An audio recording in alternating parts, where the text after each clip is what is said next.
I am going to show you how to use the magic loop method to knit small circumference tubes for knitting, for say for a hat or a stocking or socks or a baby's hat, something small.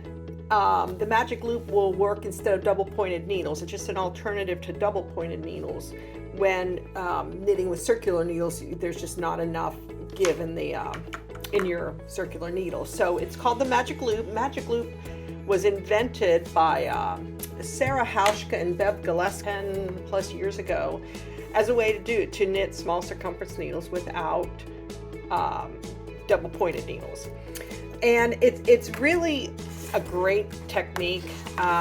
They were brilliant to do this. It just, some people just have a hard time with double pointed needles. It helps when you are switching colors.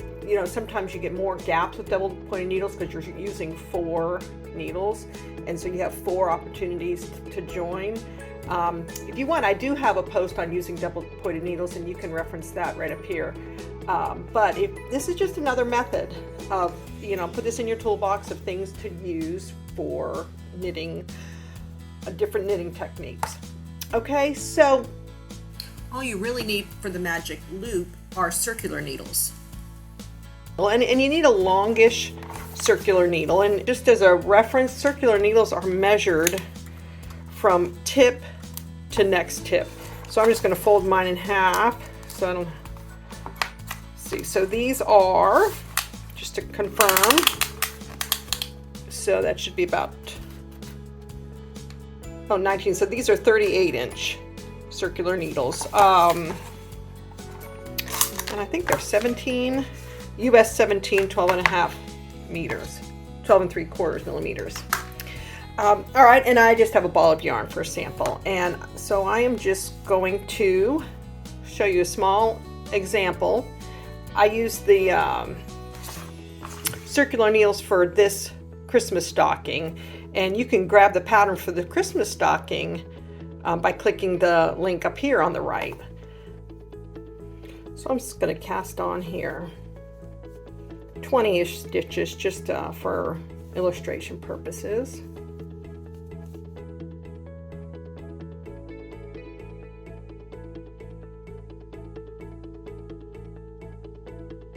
All right, I should have 20 stitches there. We're just gonna,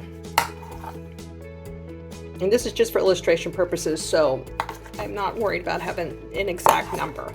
Now I'm gonna split this approximately in half. For this illustration, that's all I need to worry about. But whatever you do, make sure you read your pattern. For instance, for this stocking, when we worked it in the round using magic loop, and we treated the heel section was treated differently than the front part. Like there were cast offs over here that there weren't over here, and the instructions specifically said keep X amount of stitches on the back loop and Y amount of stitches on the front needle. I said back loop, I meant back needle. So you're going to want to follow those directions especially when you're knitting socks using magic loop. But for this example, it doesn't really matter how many stitches I have on the front or the back. All right, so I'm just going to split those in half-ish. And I want to make sure that my working yarn is in the back. Okay, I want to make sure I didn't twist anything. Okay, so we're all squared away there. So we have our stitches divided between the front and back needles. And to join, to avoid getting a gap between the two where you join, what I just do is get my stitches close to the end, take the first 2 off, and just swap them. Okay. All right. There. Now my sides are joined. All right. Then what I'm going to do is, now this becomes the magic loop. I'm going to pull my stitches, these guys, off of the solid part of the needle and onto the cord, like so. And now I have all this flexibility. And this is the flexibility that you don't have when trying to knit small circumferences with normal, not magic loop, circular needles, okay? And then I'm just going to start knitting. Oh, and I want to always make sure that my yarn is coming from the back and on top. I don't want it coming up underneath, okay? I want to make sure that it is coming from the back, all right? I'm sorry, coming from the top. And then I'm just gonna start knitting.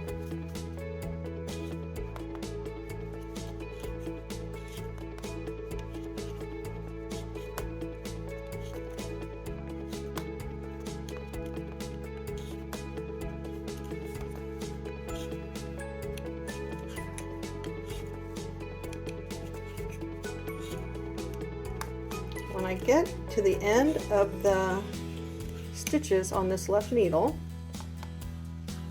I'm going to release it. I'm going to turn my work.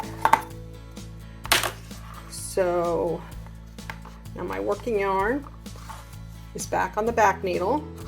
I'm going to slide these stitches back up into the front needle. Okay, and I'm just gonna continue on.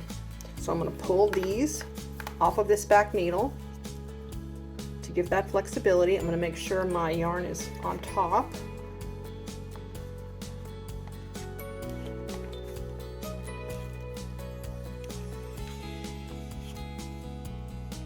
You can purl with your circular needles using the magic loop. You can do cables using the magic loop.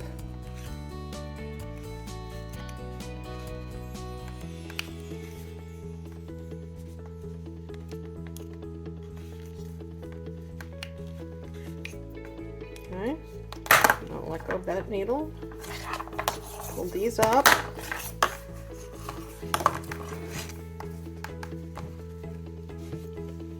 Having a flexible cord is always helpful. Okay, so once again I'm going to pull that needle out, make sure my yarn is on top.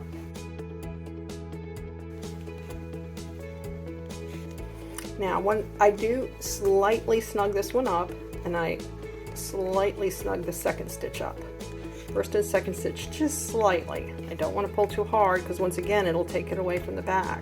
One of the risks you get, or one of the challenges, I guess is a better word, that you get dealing with any kind of knitting in the round, whether it be double pointed needles, circular needles, magic loop, is that spot between switching between needles, all right? Right here, this spot, okay? You can you can stretch your yarn. If you are snugging it up too tight on the reverse side, it can get really too tight. And so what you can get is laddering and just really inconsistent stitches. One way to avoid that is to, instead of always switching your stitches in the same place, like this always be the point where I'm going from one needle to the next, you can move that, okay? So one way to do that is to take some of these stitches. So I'll just move some of these stitches over here from this back needle to the front. Okay, so I just moved where I'm going to make that switch from one needle to the next by 3 stitches. Okay, this was where I was going. Right here, you could see where my tail was. Now it's going to be over here. So if you find yourself seeing, or if you know that's going to be a challenge for you, just move that around.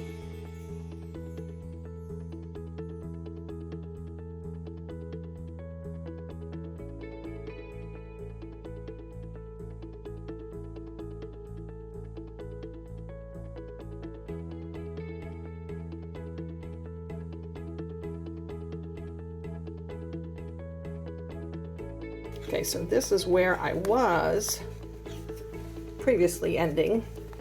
Now I'm just gonna go 3 more.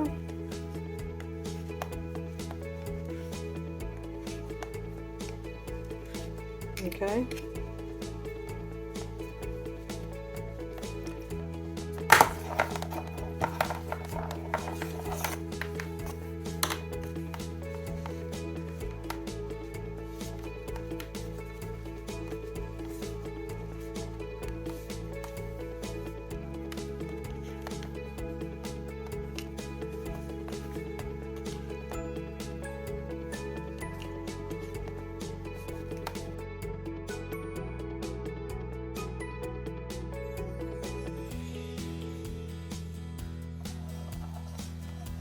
to bind off magic loop, it's no different than you would any other way. So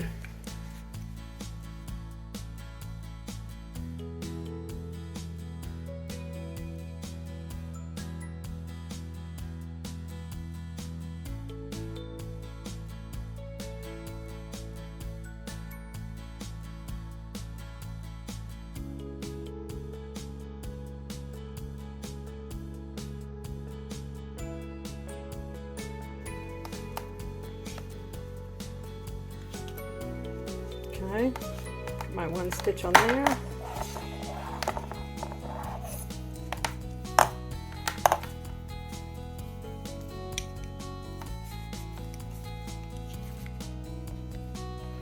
Get this, one of my last bind offs, get that onto that working needle.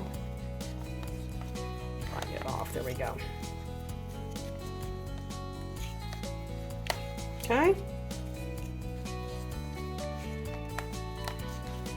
So that is the magic loop.